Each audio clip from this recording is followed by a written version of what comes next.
Bueno, Kenzie es investigador independiente, interdisciplinario y es defensor de reformas sustentables de políticas de drogas. Es cofundador del think tank FAT, que está enfocado en la investigación y acción, bueno, encuentro entre el mundo universitario y la sociedad civil como un catalizador de cambios legales y sociales. Eh, Además, colabora con el Observatorio Europeo de Cultivo y Consumo de Cannabis en temas relacionados con organizaciones internacionales como Naciones Unidas, la Organización Mundial de la Salud o el Parlamento Europeo. Cuando quieras, tienes espacio. ¿Se me escucha bien? Sí, perfectamente. Vale. Muchas gracias. Entonces sí, como bien se ha dicho, iba a hacer una introducción sobre la historia del cannabis en medicina, pero ya se ha explicado muy bien. Y en particular la Real Farmacopea Española tiene eh, monografías de cannabis desde en 1865. En el 1930 se armoniza esta farmacopea española con las otras farmacopeas europeas e internacionales, porque se pasa un tratado internacional de armonización de farmacopeas que incluye la hierba de cannabis, una monografía sobre hierba de cannabis, así que estos son los cogollos, ¿no? Extractos de cannabis, es el hashish, en fin, y tintura de cannabis. Estas tres monografías se van armonizando, ya están en realidad presentes en muchísimas farmacopeas. En el año 1906 se documenta que todos los países de Europa tienen cannabis en sus farmacopeas nacionales, a excepción de Austria, Bélgica y Países Bajos. Y ya tienen estos tres tipos de productos: hierba, extracto y tintura, que se van pues armonizando en el 1925. Ese mismo año también se incluye el cannabis en la Convención del Opio. Hay gente que muchas veces se piensa que es una convención de prohibición, pero no lo es. En realidad es un tratado que fiscaliza los medicamentos y permite un monitoreo internacional sobre el comercio de medicamentos que tienen un efecto específico, como puede ser el cannabis o el opio, porque pues, han pasado las guerras del opio, donde se usaba drogas en geopolítica como una herramienta de presión entre países. Esto es lo que se busca evitar fiscalizando el cannabis, pero se sigue reconociendo su utilidad en medicina, y además solo se fiscaliza la resina pura, los extractos puros, es decir, al 100% de concentración, pero no se fiscaliza ni los cogollos, ni la tintura, ni los preparados. Y es que hay una multitud de productos que están presentes en estas farmacias y en estas farmacopeas, de dos tipos, como bien se ha dicho en la charla de antes. Hay los productos herbales: hierba, resina, tintura. Estos tres siempre los vemos juntos. Resina, extracto es la misma cosa, ¿eh? Y por otra parte hay preparados propietarios ya de grandes empresas farmacéuticas que ya tienen un abasto internacional, que comercian entre países, como puede ser Park Davis, una farmacéutica estadounidense de Detroit, que comercializa un gran número de medicamentos. Tiene un laboratorio específico en Detroit que estudia el cannabis, variedades específicas, tipos de extractos, y que prepara medicamentos que comercializan en un número increíble de países, incluyendo España. Park Davis tenía una oficina aquí en Barcelona. También los franceses Grimaud, con los famosos cigarrillos, que se han comercializado más de 80 años y en casi todos los países del mundo. Es bastante increíble. Es en base a esto que al salir de la Segunda Guerra Mundial, en 1947, nos encontramos en un mundo que ha cambiado bastante, y en particular a nivel internacional. Cuando antes de la guerra teníamos esta multitud de tratados, uno sobre la armonización de farmacopeas, otro sobre el opio, por otro lado, y un reconocimiento amplio del cannabis en medicina. Se le llamaba entonces una droga valiosa, que significa, en fin, o un medicamento heroico también, que son palabras que hoy en día podría asimilarse a lo que llamamos medicamentos esenciales, ¿no? Pero al salir de la guerra, en 1947, la OMS nace, y en su segunda reunión, el nuevo comité de la OMS sobre la farmacopea internacional decide retirar todas las plantas medicinales de la farmacopea internacional. Esto incluye el cannabis, pero es, digamos, una decisión que tiene bueno, que se tiene que reflexionar, ¿no? De quitar las plantas y los productos herbales y guardar solo, digamos, moléculas, ¿no? Para decirlo así. Pocos años después, la OMS crea otro comité de expertos que trata de farmacodependencia, de estos productos, estos medicamentos que pueden generar algún tipo de dependencia, y emite una serie de recomendaciones, en particular en 1952, 53, 54, reiterando siempre que ya la receta y el uso de los medicamentos de cannabis no tiene justificación, llama a la abolición del cannabis en medicina. Esto se basa en consideraciones políticas y morales y una ausencia casi total de rigor científico que son también un poco tristes, ¿no? En la historia de la OMS, que en lo demás busca por lo menos intentar tener rigor científico, pero en ese entonces no era el caso en ese comité. Aún así, inicialmente recomendaron a los gobiernos del mundo que estaban redactando la Convención Única del 1961, recomendaron poner todos los medicamentos del cannabis en la lista 4, la lista más alta, más restrictiva, y que permite a los estados aplicar una prohibición total incluso del uso médico.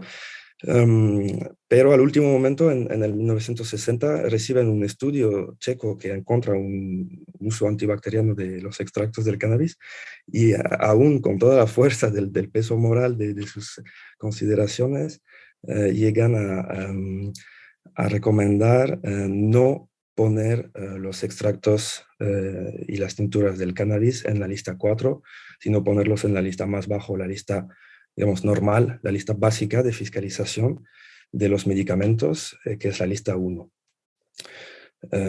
Esto es importante porque vemos que ya había investigación en ese entonces que tenía un peso tal como para hacer cambiar ese comité de expertos que tenía pues unos sesgos importantes.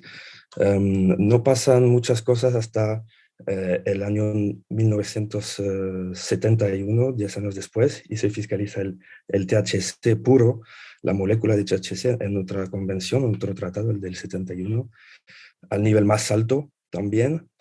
Pero en el 91, 20 años después, se rebaja el nivel del THC y se reconoce que sí tiene un uso médico y sí tiene que estar disponible para los usos para los cuales se prescribe.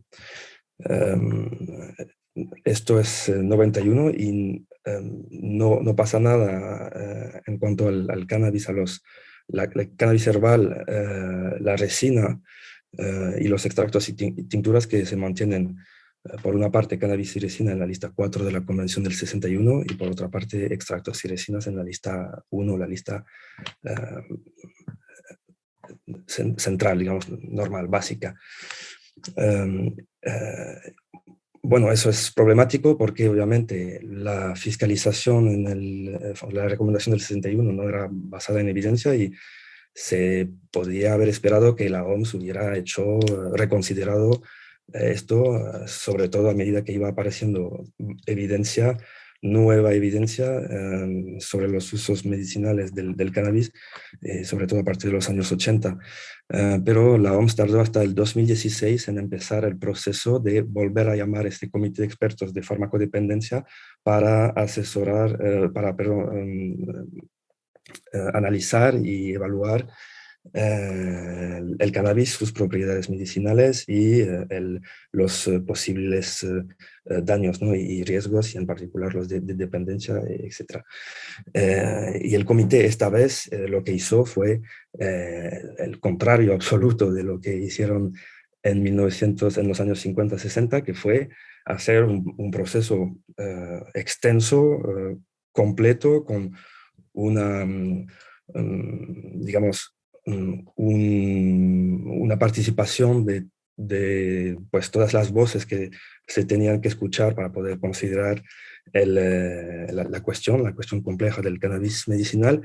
Y dentro del mandato de este comité, que es, en fin, muy, muy limitado por la Convención Única, hizo lo que explicamos en un artículo reciente con unos colegas, que es el único paso en realidad que podían hacer dentro de ese mandato muy limitado, que era recomendar a los gobiernos sacar al cannabis herbal, la hierba de cannabis, los cogollos y la resina de cannabis de la lista 4 y ubicarlos al lado de extractos y tinturas en la lista 1. La lista 1 no tiene esta mención de la posibilidad de prohibir totalmente el medicamento en cuestión, incluyendo la investigación y el uso médico. Es decir, que un medicamento que está en la lista 1 de la Convención de los Estupefacientes no, no puede estar prohibido para uso médico. No lo puede, o para hacerlo hay que justificarlo con una importante justificación y de buena fe, si no sería estar en contravención del convenio, de la convención, en violación del derecho internacional. Y los gobiernos en diciembre del 2020 aceptaron esta recomendación de la OMS, del Comité de Expertos de Farmacodependencia, y sacaron al cannabis y la resina de cannabis de la lista 4, así quitándose de las espaldas esta posibilidad de prohibir el uso médico y la investigación.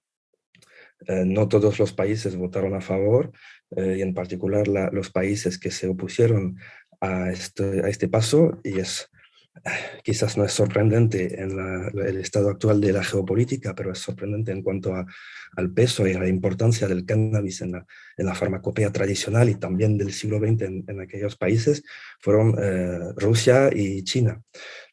Pero España votó a favor de sacar el cannabis de la lista 4 con todos los países de la Unión Europea, y pues votó a favor de volver un poco al estado donde estábamos en el 1925, donde cannabis herbal, resina de cannabis, tintura de cannabis y luego un montón de medicamentos propietarios adicionalmente están disponibles en las farmacias, están disponibles para los pacientes bueno, en fin, podemos, o sea, este paso permitió, digamos, volver a una situación como la que era antes, y quitó la posibilidad de prohibir o de no dar acceso a los medicamentos, porque la Convención Única, y esto es importantísimo, la Convención Única obliga a los estados firmantes dar tanto accesibilidad y disponibilidad a los medicamentos. Es decir, que el acceso tiene que ser fácil y disponible. El cannabis tiene que ser de acceso fácil para los pacientes, es decir, que no necesariamente ir a no sé cuántos miles de kilómetros, centenares de kilómetros a la farmacia de un hospital o yo qué sé, sino que se pueda encontrar en la farmacia local y disponible, es decir, que haya siempre pues, disponibilidad del medicamento y de las varias formulaciones. Eso es una obligación de la Convención Única, una obligación que se respeta para los otros medicamentos estupefacientes y que se tendría que respetar también para el cannabis, ya que no está en la lista 4. Y por último, quizás cerrar con el hecho de que es un proceso quizás un poco difícil y lento, pero estamos en este proceso definitivamente desde que entró en vigor la salida de la lista 4 el 21 de abril del 2021. Estamos en este nuevo renacimiento de lo que ya existía y que era muy común hace 100 años casi, que era el uso del cannabis en medicina para lo que puede servir. Un buen ejemplo de que vamos en la buena dirección es que la farmacopea europea está preparando nuevamente monografías del cannabis, y cuando decimos el cannabis es otra vez la hierba, la resina o extractos y las tinturas, que son esos tres productos iba a decir, de toda la vida, ¿no? Pues quizás termino con esto. Eso es quizás un poco el panorama. Una palabra para decir que la Junta Internacional de Fiscalización de Estupefacientes, que es un órgano que, en fin, recopila las estadísticas de los países sobre el uso de medicamentos. Intentó oponerse un poco a esa decisión de los gobiernos y a la recomendación de la OMS inicialmente, y finalmente, después de quizás un poco bueno, un proceso quizás un poco difícil para ese órgano internacional, pero ya están reconociendo que sí tienen que ayudar a los gobiernos a facilitar el uso del cannabis en medicina. Bueno, el uso no, porque no es su mandato, pero el comercio internacional y la fiscalización y la buena implementación de todo el sistema de abastecimiento de los medicamentos de cannabis, y están preparando unas guías estadísticas para recopilar los datos que ojalá permita facilitar este acceso a todos los pacientes y más allá de España también. Bueno, gracias por la atención y espero que haya sido interesante. Muchas gracias a ti, Kenzi, muchas gracias. Muchas gracias por acercarnos el desenvolvimiento internacional del cannabis. Muchas gracias